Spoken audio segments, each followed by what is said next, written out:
Una niña fue brutalmente atacada por diversión por 3 hijos de familias poderosas. Mientras el pueblo callaba, ellos reían en el bar como si nada hubiera pasado. Pero Hugh Martin, un sheriff suspendido y sin placa, volvió con pruebas, con estrategia y con memoria. Y solo escuchen cómo esta historia dio un giro inesperado y por qué al final la justicia habló más alto que el miedo. El sonido de las botas de Hugh Martin resonaba en los pasillos del hospital del condado como si cada paso arrastrara una verdad que nadie quería oír. Era tarde, pasada la medianoche.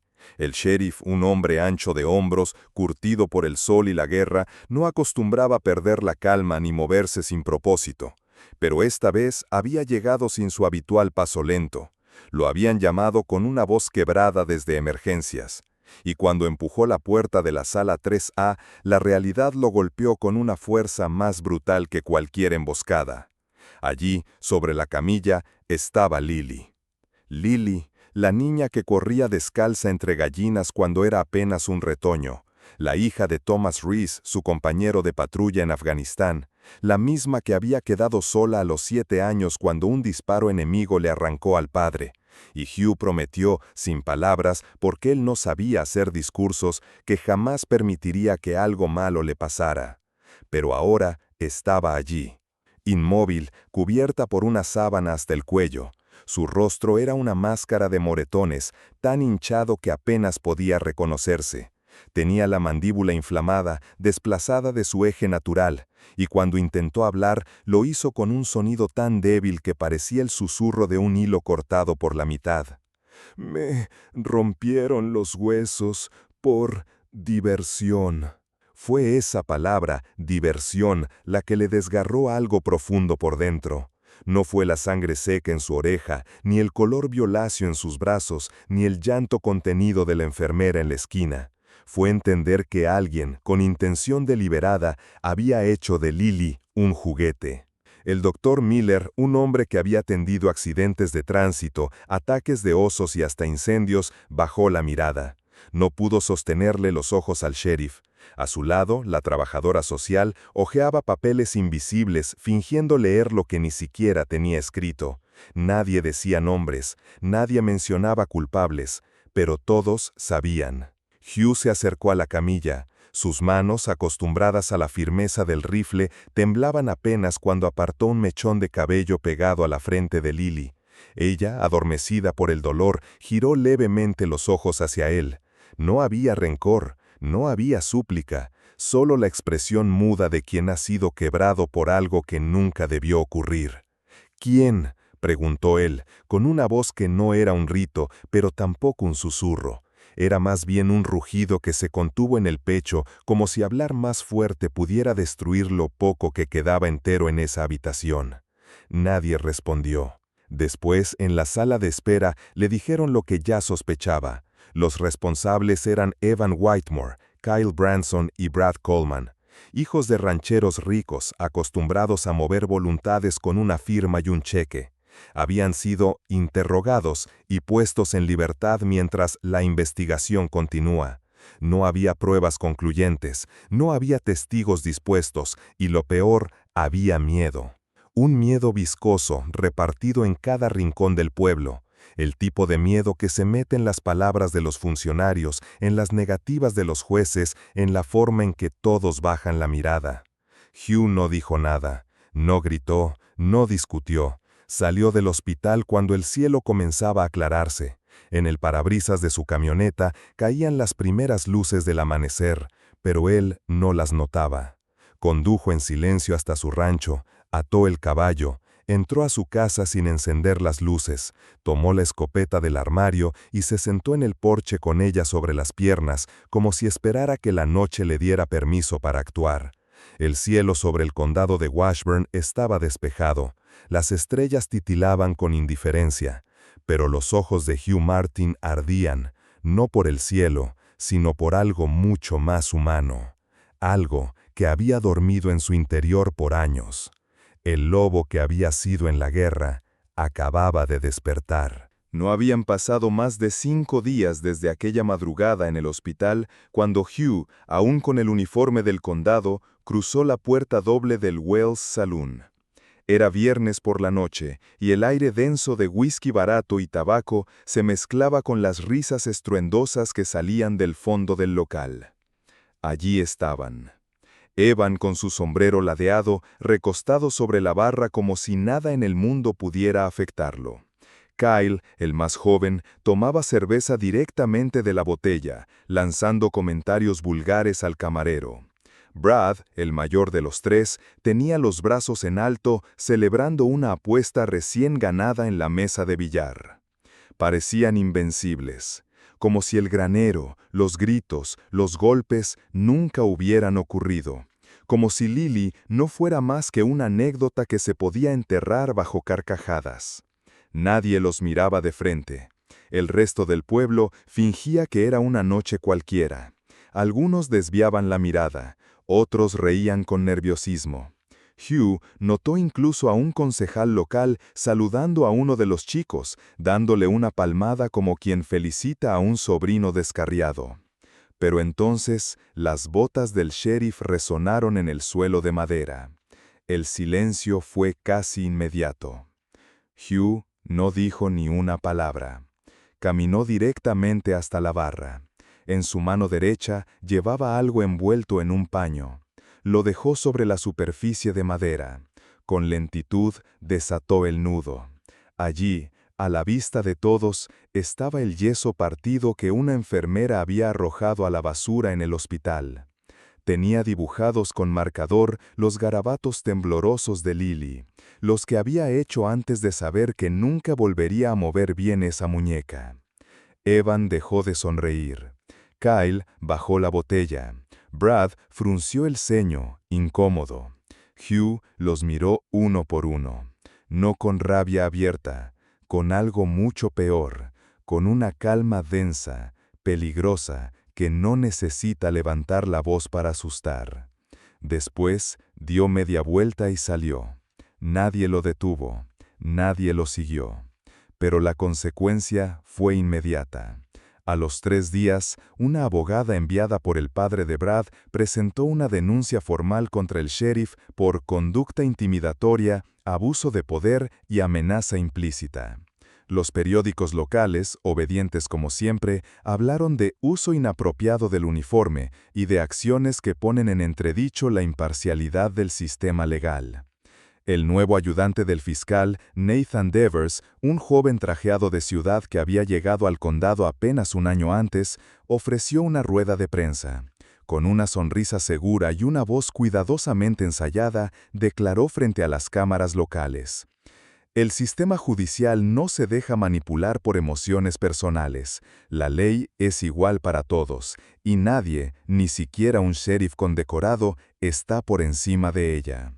Hugh fue suspendido sin audiencia previa. Volvió a casa con el mismo silencio con el que había entrado al bar. Su placa quedó sobre la mesa del comedor, junto a una carta oficial con membrete del condado. No la leyó. No le hizo falta. Lily, desde la habitación de huéspedes, lo miraba con ojos grandes, aún marcados por la sombra del miedo. Dormía poco, comía menos, y cada vez que alguien tocaba la puerta, saltaba como si la muerte viniera a buscarla. Una tarde, mientras Hugh le leía un pasaje de un libro viejo que había pertenecido a su padre, ella susurró: «Quiero irme, señor Hugh. Quiero irme de este lugar. Le tengo miedo a la gente. A todos». Él cerró el libro. Tardó un momento en responder. «¿Tienes miedo de mí?». Ella negó con la cabeza. Lo miró a los ojos.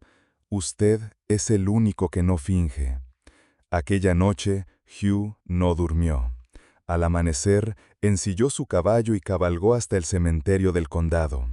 El viento soplaba seco entre las lápidas. El pasto estaba amarillo por el calor. Se detuvo frente a una tumba sencilla, marcada por una cruz de hierro oxidado. Thomas Rees, soldado, padre, amigo. Se quitó el sombrero y se sentó frente a la tierra. «Fallé en protegerla», dijo, con una voz más grave de lo normal. Me confié. Pensé que este pueblo ya no era el mismo, que la ley nos alcanzaba a todos por igual. Me equivoqué. Guardó silencio. Una brisa leve movió las hojas secas a su alrededor. Pero no otra vez.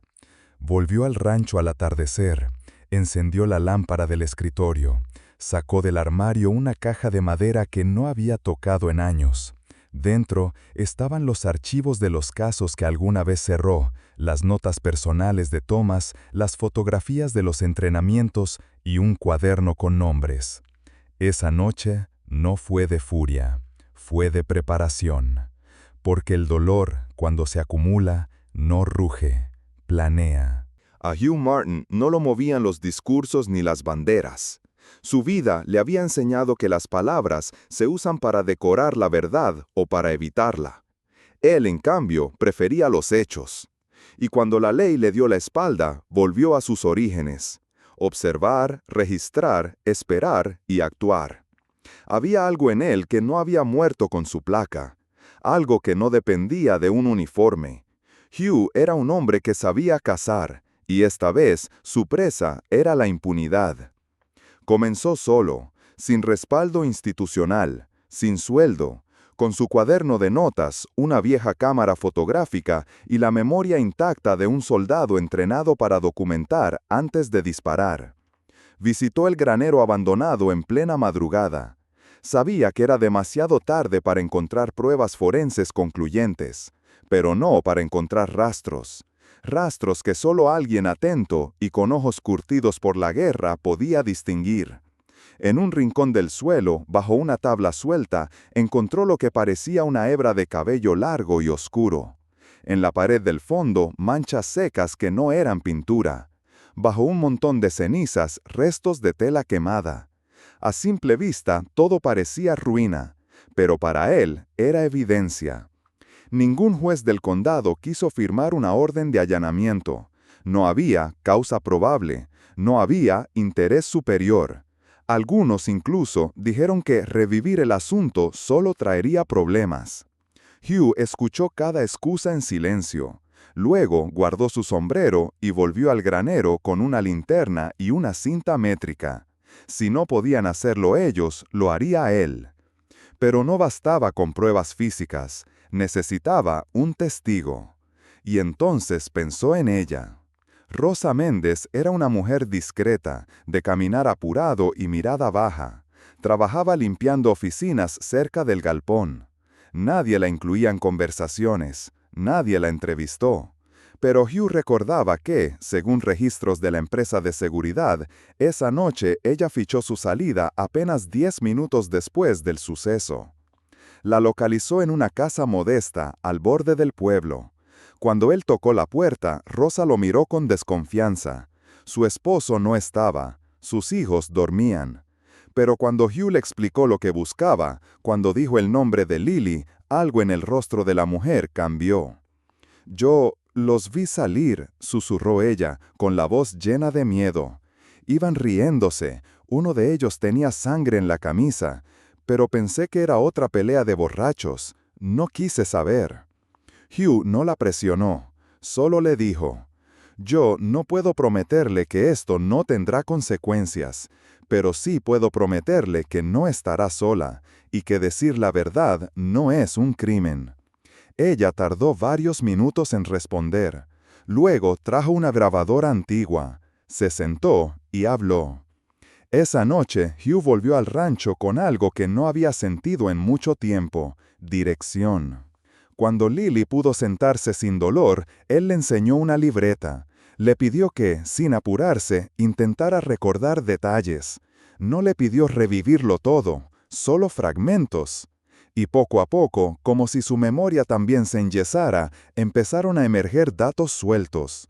El olor a gasolina, una canción country que pusieron mientras se burlaban, el sonido metálico de una hebilla, el acento de Kyle cuando imitaba su voz. Cada pieza era una herida, pero también una bala de evidencia. Con el tiempo, el nombre de Hugh comenzó a circular por el pueblo con un matiz distinto. Algunos lo llamaban terco, otros un loco con causa, pero la mayoría empezó a respetarlo en silencio, porque mientras los notables se escondían tras abogados, él salía al campo. Mientras los periódicos evitaban la historia, él la escribía, línea por línea, en sus libretas. Y entonces, cuando nadie lo esperaba, cuando aún estaba suspendido y con una demanda en curso, Hugh hizo algo que pareció una locura. Se presentó como candidato para las elecciones locales de sheriff. Lo hizo sin mitines, sin financiamiento, sin eslóganes. Solo envió una carta simple al comité electoral firmada de su puño y letra. Yo no quiero volver a ser sheriff para tener poder. Quiero volver para que nadie más lo use mal. H.M.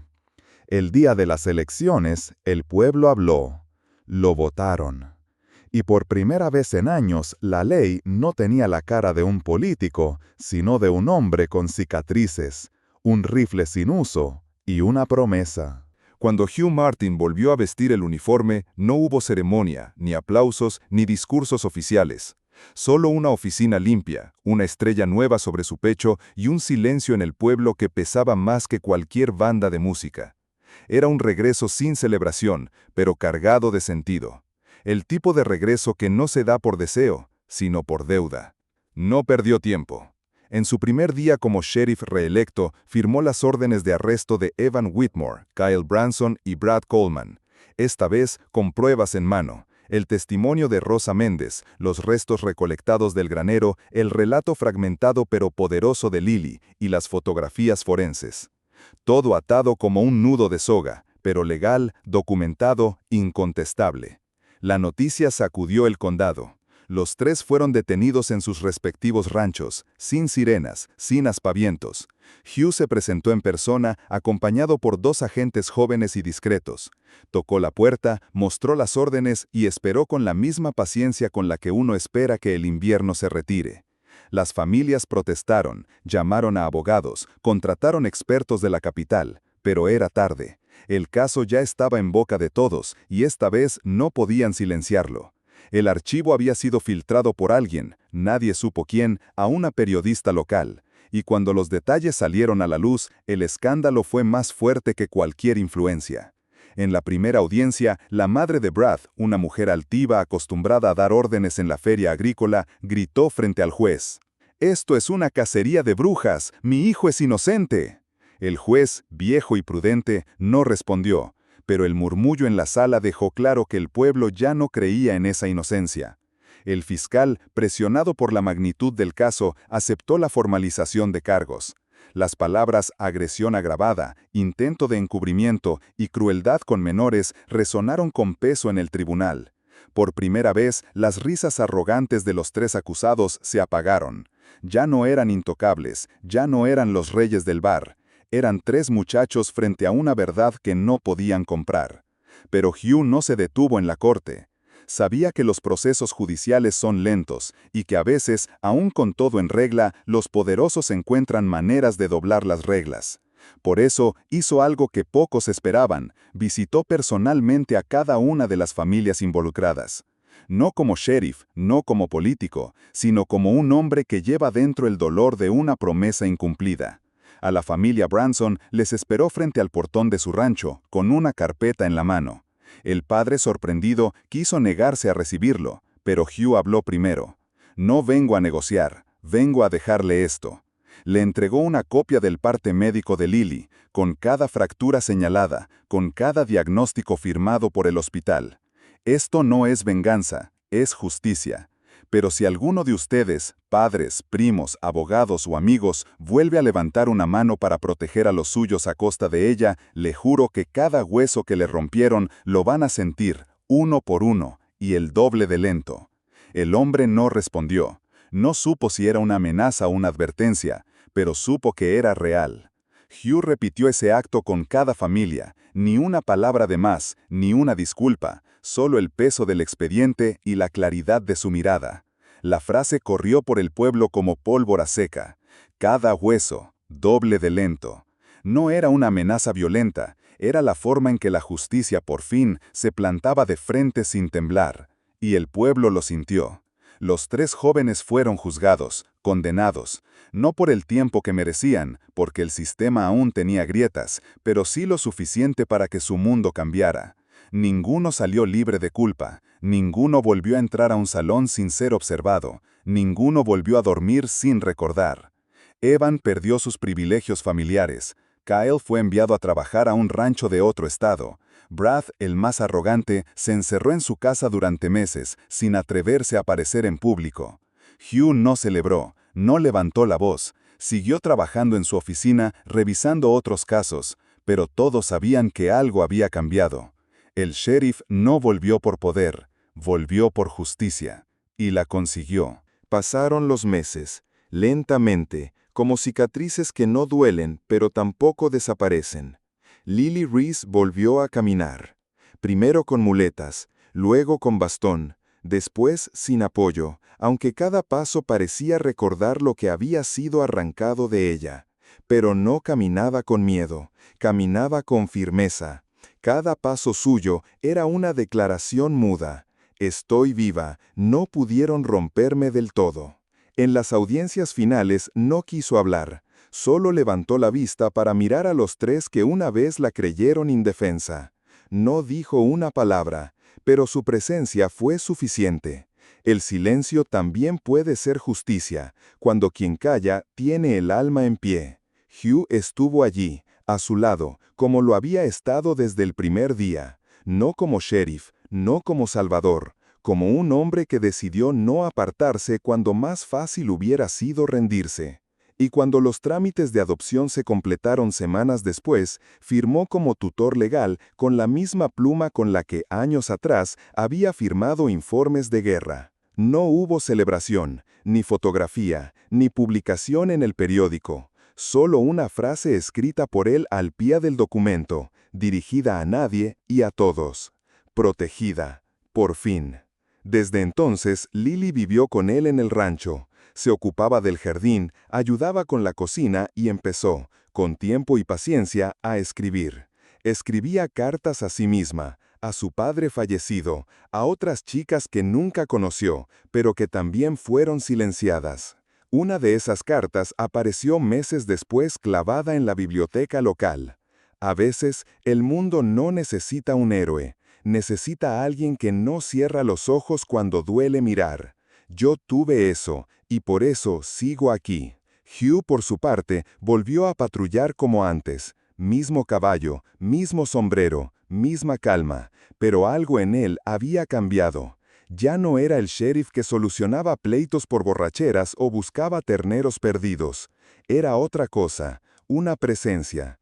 Cuando pasaba por las calles, los niños dejaban de jugar un segundo para observarlo. Las madres lo saludaban con la cabeza. Los comerciantes, que antes evitaban su mirada, ahora le ofrecían café sin cobrar. Y poco a poco, frente a su porche, comenzaron a aparecer flores. No muchas, nunca demasiadas, pero constantes. Una rama de lavanda, un ramo de flores silvestres, una nota enrollada con una cinta. Gracias por no rendirse. Él nunca respondía, solo las recogía al final del día y las colocaba en un jarrón junto al retrato de Thomas Reese, porque en el fondo sabía que no era por él, era por lo que representaba, la prueba de que incluso en un pueblo donde el miedo tenía apellidos largos y trajes caros, todavía se podía levantar la voz sin levantar la mano. Los años seguirían pasando, los culpables cumplirían condenas breves y tal vez intentarían rehacer sus vidas. Pero en Washburn, el eco de todo lo ocurrido quedó impreso en la tierra como una advertencia silenciosa. Y cada vez que alguien, por ignorancia o soberbia, intentaba cruzar una línea, bastaba una sola frase para devolverles la cordura. Cuida tus huesos, Hugh Martin no olvida. Era más que una advertencia. Era una promesa, y nadie que la escuchara se atrevía a ponerla a prueba.